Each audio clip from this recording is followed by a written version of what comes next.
Bangers only over here. You know, good beats, good vibes. Great weather, can't get tired. You know, boring stuff.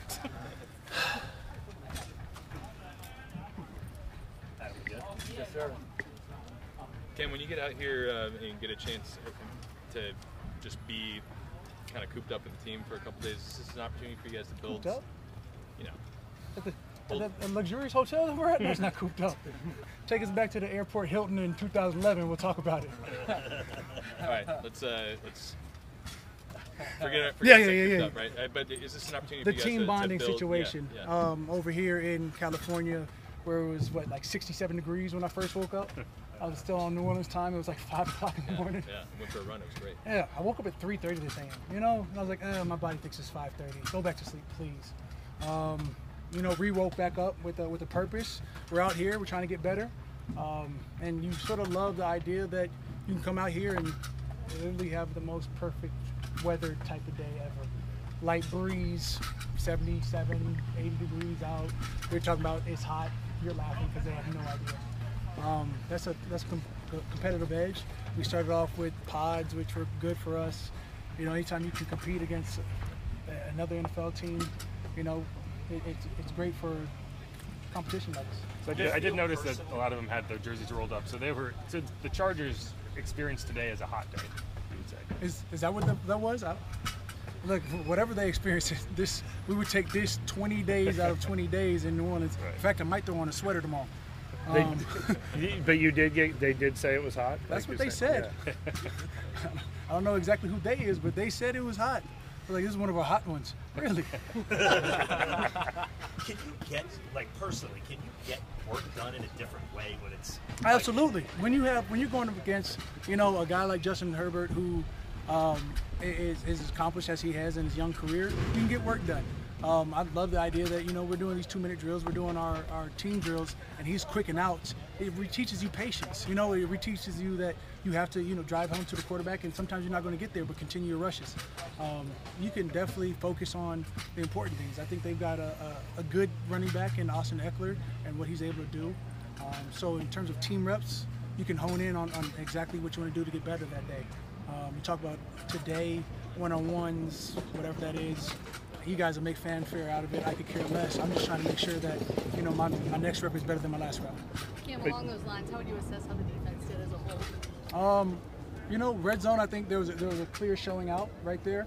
In terms of 2-minute, you can't let them you know, mosey on down the way they did. A lot of quicks, a lot of whatevers, but at the end of the day, you know, if we want to be our top tier defense, we have to have an answer for every type of offense that we see.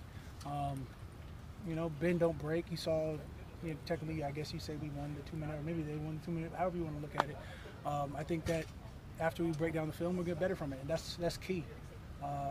I'm not so worried. You know, younger me would say, oh, we want to win each and every rep, and of course you do, but you also want to be able to learn from it. So let's break down the film and get better.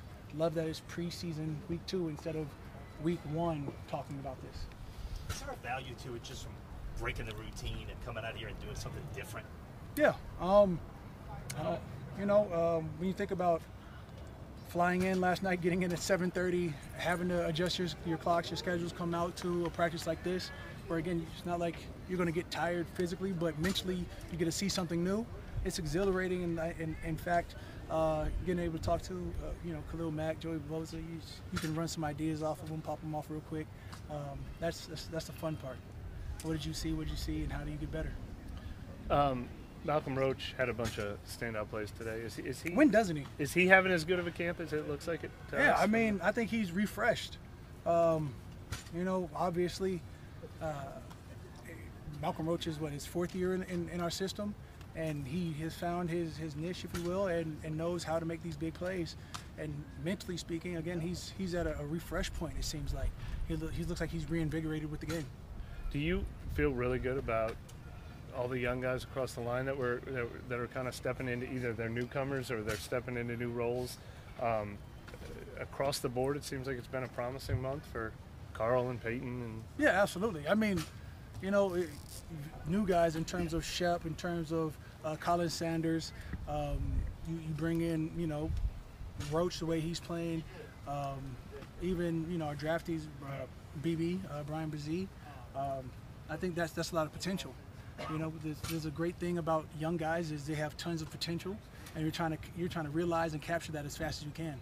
And the faster we can do that and roll into week one with some added experience, that's what we're doing. We're building experience, and hopefully that experience is going to be phenomenal. You guys are able to get some more interior push. How much does that help y'all on the edges? Yeah, that'll be a game changer, right? If we, you know, Dream World, you have 4 D linemen rushing every third down. It'll never happen. But Dream World, when you have those 2 big hogs pushing 3-4 yards up and the quarterback can't escape through the A's and B's, it gets fun on the outside.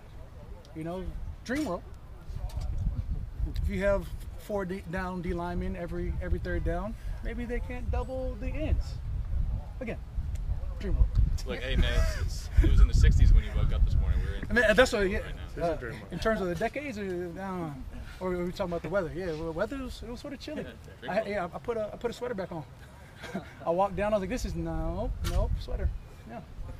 Eric Can't- McCoy has talked about how quick Nathan Shepard and Colin Saunders are. Is that how you're seeing it as well? What is it like with those two on the inside being as fast as they are off the line? Yeah, I love how Bink, Colin Sanders, has surprising wiggle. You know, I mean, you see an explosive nose like that, and he loves to play the run.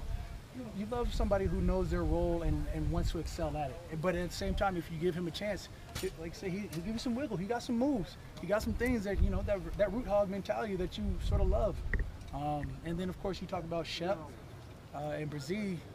They like to stretch that 3. And I can work with that. I mean, if they give me what they've been giving me, I can definitely play off and work off of that. It'll be great in the long run. Surprising wiggle. Is that a reference to the worm the other day? Man, you seen that? I mean, again, surprising wiggles.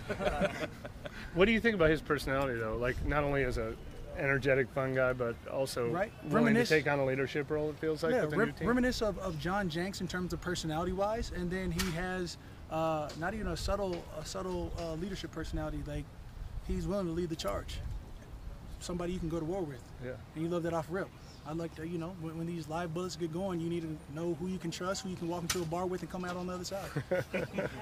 And BB, did he earn a new nickname? He It was came in as Breesy before. but was- yeah. I mean, if you talk to my D-line coach, he was Brees, and that messed Yeah. me up mentally. So, But BB is the BB may be actually- where I'm headed towards. You know, as of like last week, I say I don't know if he looks like a Brian to me.